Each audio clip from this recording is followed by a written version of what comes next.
The massive holographic display dominated the United Earth Council chamber, showing the Kravari warship hanging above New Delhi like a steel thundercloud. Admiral Marcus Thorne stood before the assembled representatives, his weathered face illuminated by the ominous red glow of the projection. 72 hours had passed since first contact, and humanity's excitement had curdled into dread. The Kravari demands are non-negotiable, Thorne announced, his voice steady despite the weight of his words. They want unrestricted access to Earth's rare earth elements, particularly our thorium deposits. Their ambassador claims their empire's survival depends on it. Murmurs rippled through the chamber.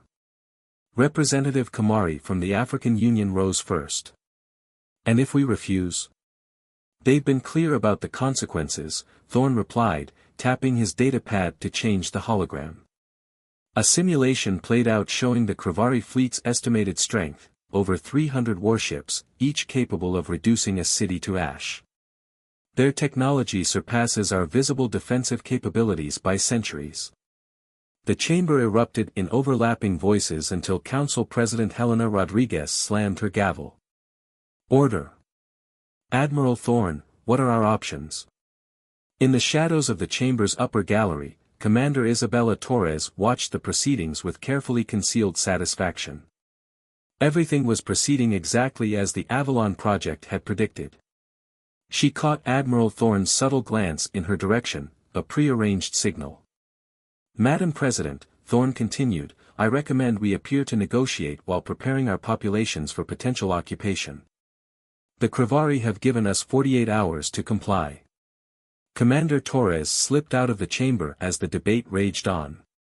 In her secure vehicle, she activated a quantum-encrypted channel to the facility buried deep beneath the Antarctic ice. Director Kumar, Operation Echo is in motion. The Kravari took the bait. Excellent, Kumar's voice crackled through the secure line. How many ships did they bring? 317, according to our deep space arrays. Exactly within the parameters we needed. Torres watched the Kravari warship through her vehicle's smart glass windows. They believe we're as primitive as we appear. 25 years of technological sanitation paying off, Kumar chuckled. Is the Avalon ready? Torres thought of humanity's secret weapon, waiting in its cradle of ice and advanced technology. A single ship, but one that represented the pinnacle of human innovation and reverse-engineered alien technology. Since the crashed scout ship was discovered in 2047, humanity had maintained a carefully crafted image of technological inferiority while secretly preparing for this very moment. The Avalon is ready, Torres confirmed. The quantum core is stable, and the biomimetic hull is functioning perfectly. They won't see us until it's too late. And the crew? The best Earth has to offer. 5,000 individuals, trained in complete secrecy, ready to demonstrate why humanity only needed one ship. Torres paused as her vehicle entered the secure underground facility beneath London. The Kravari believe they're dealing with a primitive species that barely escaped its gravity well. They have no idea we've been studying their technology since before they knew we existed.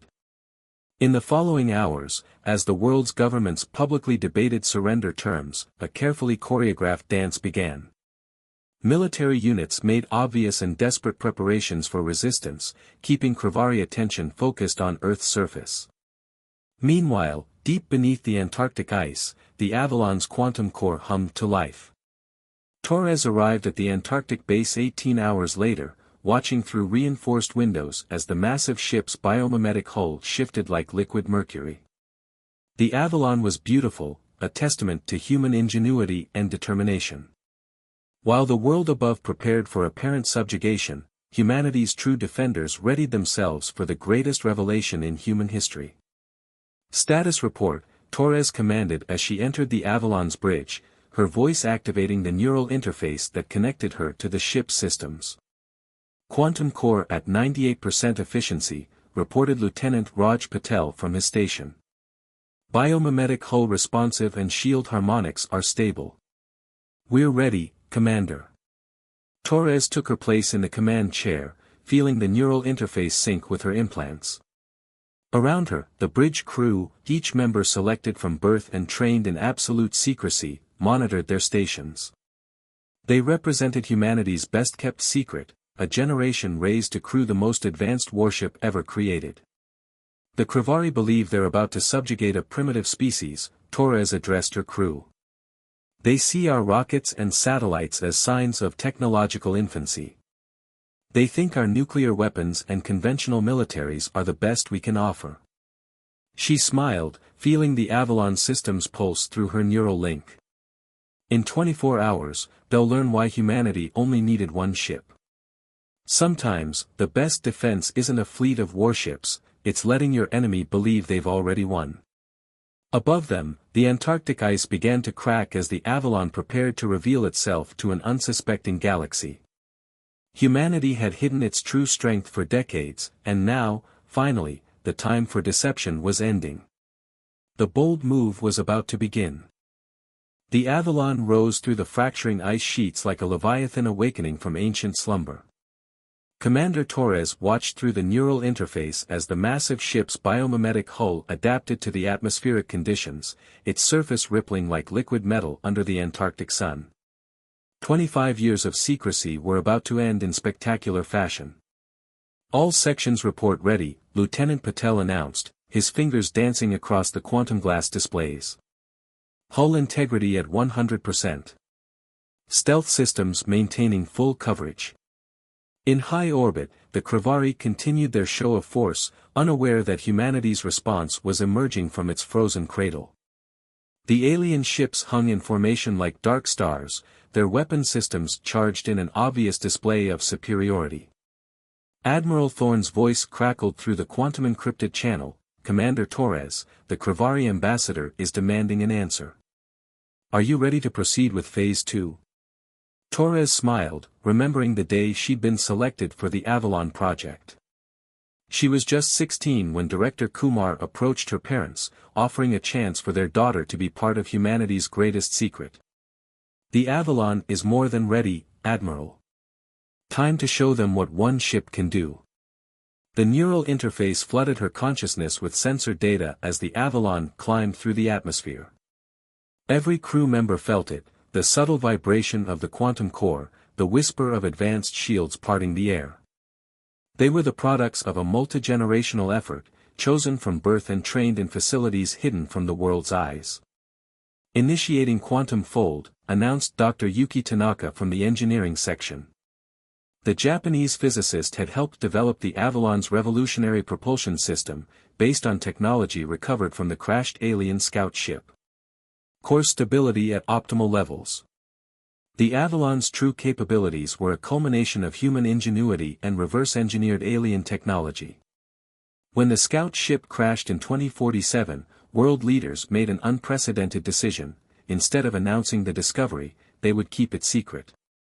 A hidden council was formed, drawing the brightest minds from every nation to study the advanced technology while maintaining the appearance of normal technological progression. Multiple Krivari vessels adjusting position, reported Lieutenant Sofia Volkov from Tactical. They're redistributing their fleet to maintain coverage of major population centers. Torres nodded, watching through the neural interface as the alien ships moved with arrogant confidence. The Krivari hadn't even bothered to maintain proper combat formations. Why should they, when dealing with a primitive species? Commander, Dr. Tanaka's voice carried a note of pride, the quantum core is exceeding expected parameters. The biomimetic hull is perfectly masking our energy signature. The aliens have no idea we're here. The Avalon represented a new paradigm in space warfare. Instead of building a fleet of conventional ships, humanity had poured all its resources into creating one perfect vessel.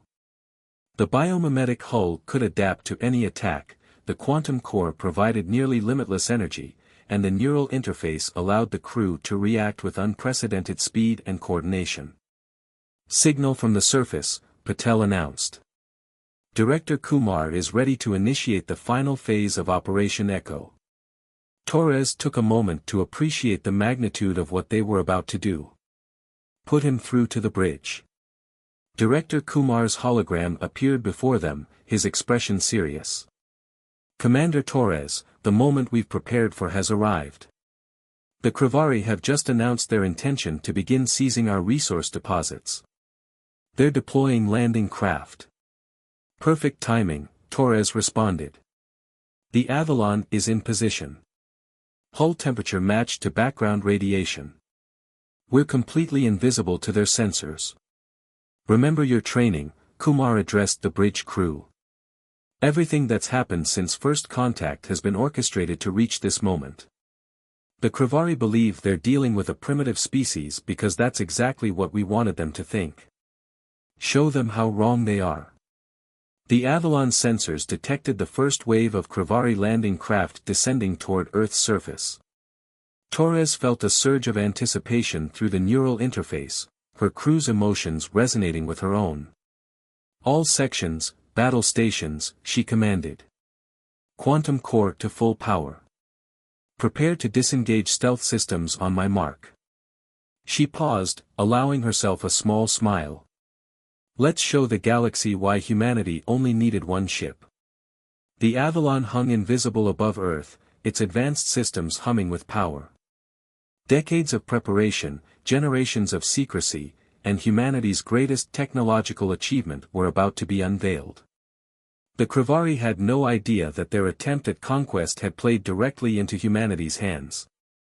Weapon systems online, Volkov reported. Quantum torpedoes armed. Phase cannons charged. Shield harmonics optimized for Krivari weapon signatures. Torres felt the ship's readiness through the neural interface, not just its systems, but the crew's determined focus.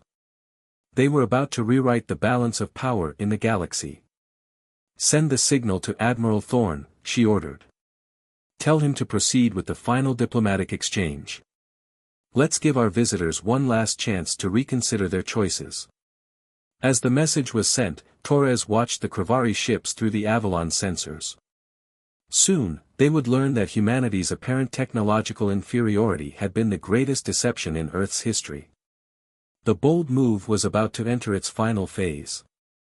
The Krivari ambassador's hologram towered over the United Earth Council chamber, his crystalline features twisted in contempt. Your time has expired, he announced. The Krivari Empire claims this world's resources by right of superior force. Resistance will result in immediate planetary bombardment. Admiral Thorne stood calmly before the alien projection, playing his role perfectly. Ambassador, surely we can reach a more reasonable arrangement. Silence. The hologram flickered with the ambassador's rage. Your primitive species had its chance to submit gracefully. Now you will learn the price of defiance. The transmission cut off abruptly. High above Earth, Commander Torres watched through the Avalon sensors as the Krivari fleet began to move. They're positioning for orbital strikes, Lieutenant Volkov reported. Multiple weapon signatures powering up. Right on schedule, Torres responded, feeling the crew's anticipation through the neural interface. Begin quantum core sequence. Prepare to demonstrate humanity's first gift to our visitors. The Avalon's massive quantum core hummed to life, its energy carefully contained by fields reverse-engineered from the crashed scout ship. What the Krivari couldn't know, was that humanity had spent decades studying their weapons technology. Every defense on the Avalon was specifically designed to counter Krivari offensive capabilities. First wave of orbital strikes incoming, Patel announced. Target zones appear to be military installations in North America, Asia, and Europe. Torres straightened in her command chair. Initiate Phase 3. Let's introduce ourselves. The Avalon's biomimetic hull shifted, shedding its stealth configuration. Energy coursed through the ship's quantum matrices as it prepared to reveal its true capabilities. On the Krivari command ship, alarms suddenly blared. Unknown vessel detected, a Krivari sensor operator shouted. Massive energy signature, impossible readings. The Avalon appeared between the Krivari fleet and Earth, its hull gleaming like liquid starlight. The ship was massive, nearly twice the size of the largest Krivari vessel. Its design was unlike anything they had ever encountered, a perfect fusion of human innovation and advanced alien technology. Attention Krivari Fleet, Torres broadcast on all frequencies. This is Commander Isabella Torres of the HMS Avalon. You have entered restricted space and threatened a protected world. You will power down your weapons and withdraw immediately. The response was predictable. Dozens of Krivari warships opened fire, their energy weapons lancing toward the Avalon in a devastating barrage. Torres smiled as the ship's advanced shields absorbed the attacks without strain. Fascinating, Dr. Tanaka observed from engineering. Their weapon frequencies exactly match our projections. The biomimetic hull is adapting perfectly. Through the neural interface, Torres directed the Avalon's first demonstration. A pulse of quantum energy rippled out from the ship, washing over the Krivari fleet. Instantly, their weapons went dark.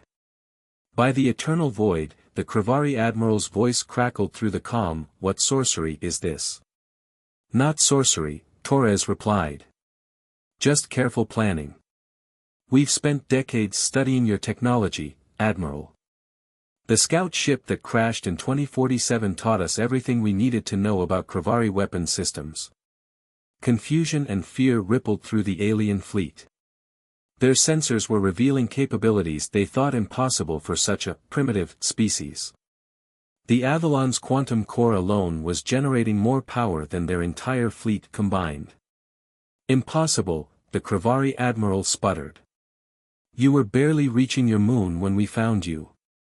"A carefully maintained illusion," Torres explained. "We needed you to underestimate us. You see, Admiral, humanity learned long ago that it's not the size of your fleet that matters, it's how you use it." The Avalon's hull rippled, reconfiguring its weapon systems. Quantum torpedoes materialized from specialized fabrication chambers, their warheads pulsing with controlled singularities. Phase cannons charged, their energy signatures completely alien to Krivari sensors. "Final warning," Torres announced. "Withdraw your forces or witness firsthand why humanity only needed one ship."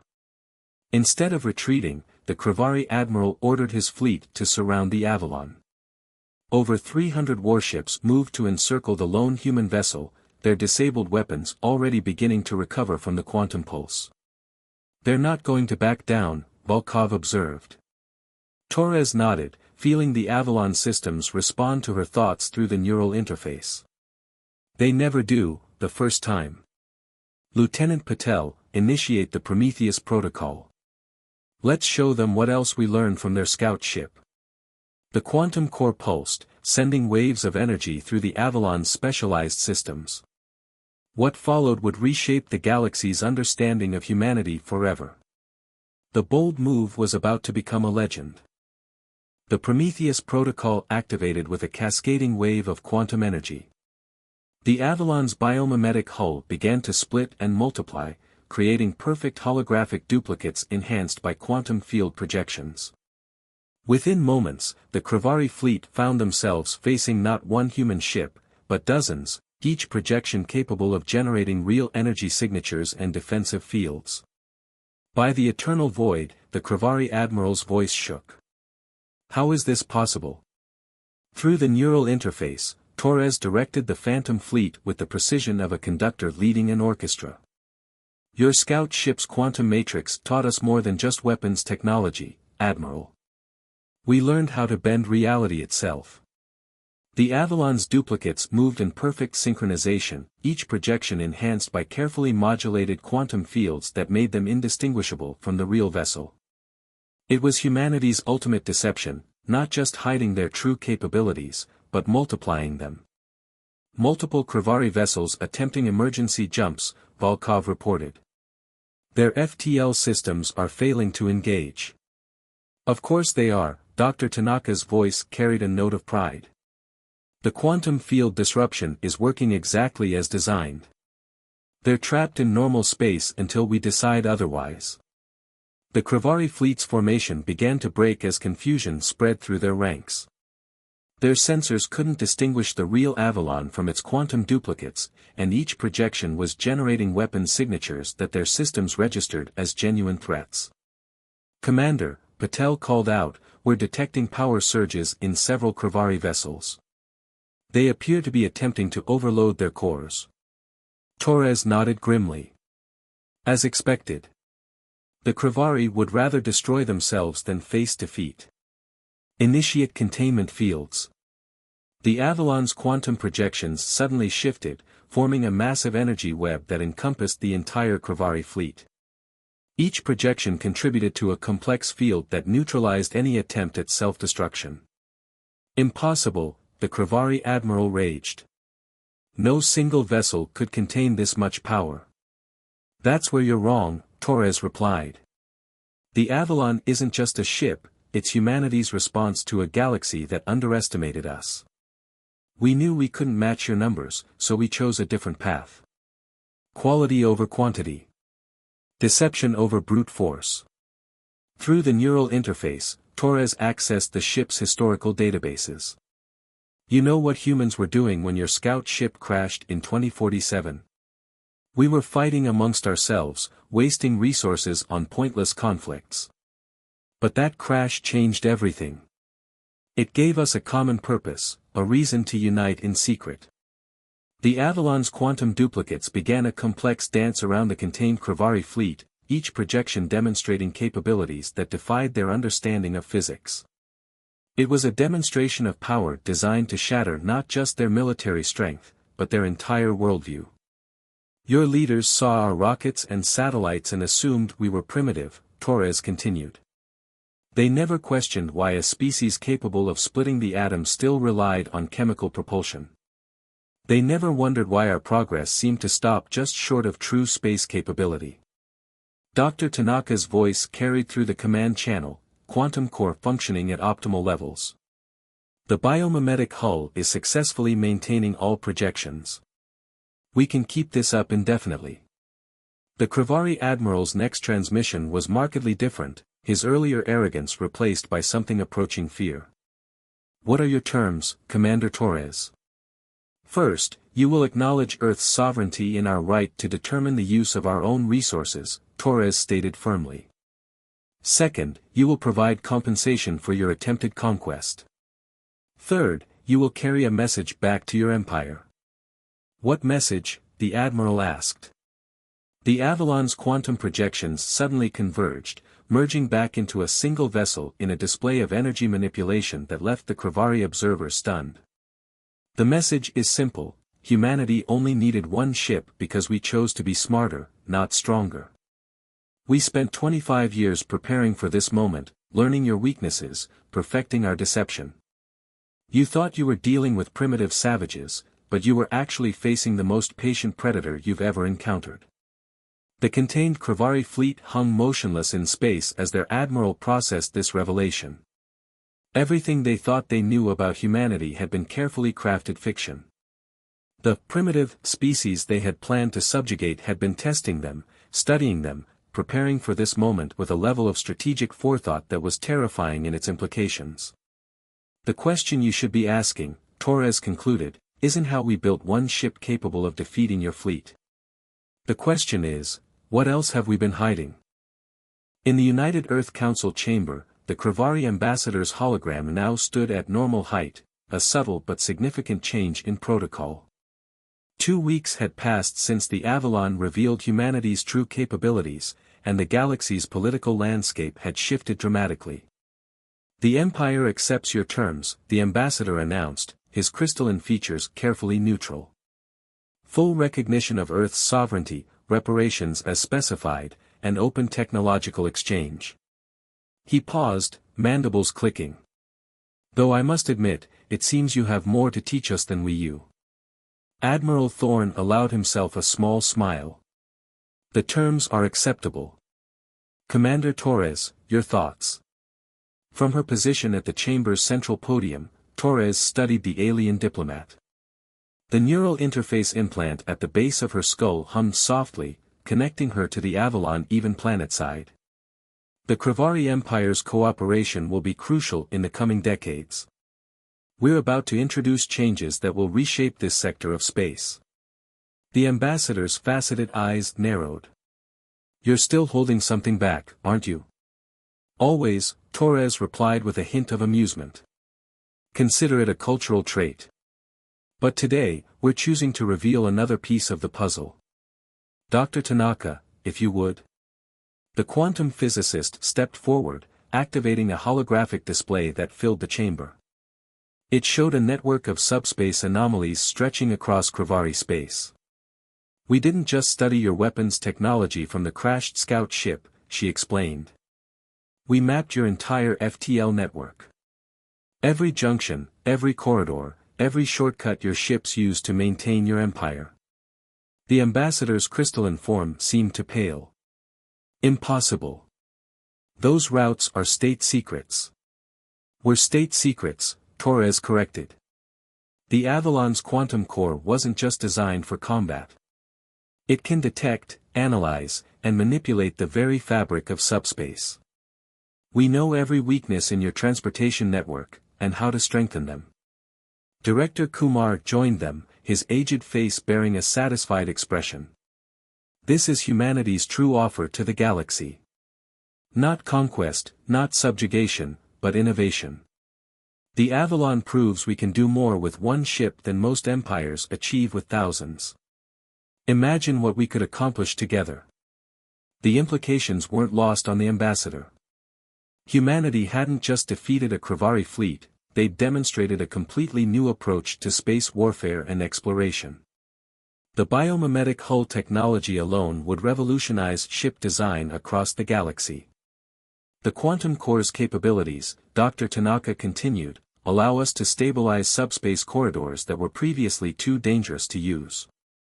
We can create new routes, strengthen existing ones, and detect natural passages that your sensors miss entirely.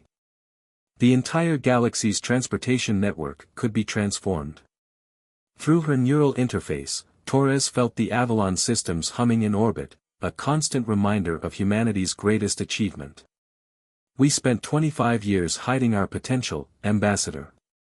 Now we're offering to spend the next 25 helping to rebuild and expand your empire's infrastructure. All we ask is equal partnership. The ambassador was quiet for a long moment, his alien features unreadable. Finally, he spoke, the empire has existed for 10,000 years. We've conquered hundreds of worlds, subjugated dozens of species. Yet never, in all that time, has any civilization managed to defeat us so elegantly. He straightened to his full height. The Kravari Empire accepts humanity as equals. We look forward to learning from your example. Later, on the Avalon's observation deck, Torres stood with Kumar and Thorn, watching Earth rotate below. Hard to believe it worked exactly as we planned, Thorn mused. Not exactly, Kumar corrected. It worked better than we planned. The Kravari's defeat has sent shockwaves through the galactic community. Every major power is reassessing their approach to warfare and diplomacy. The age of massive fleets might be ending. Torres touched the neural interface at the base of her skull, feeling the Avalon's vast systems respond. We showed them a better way. Quality over quantity. Intelligence over force. One perfect weapon instead of 1,000 adequate ones. And now?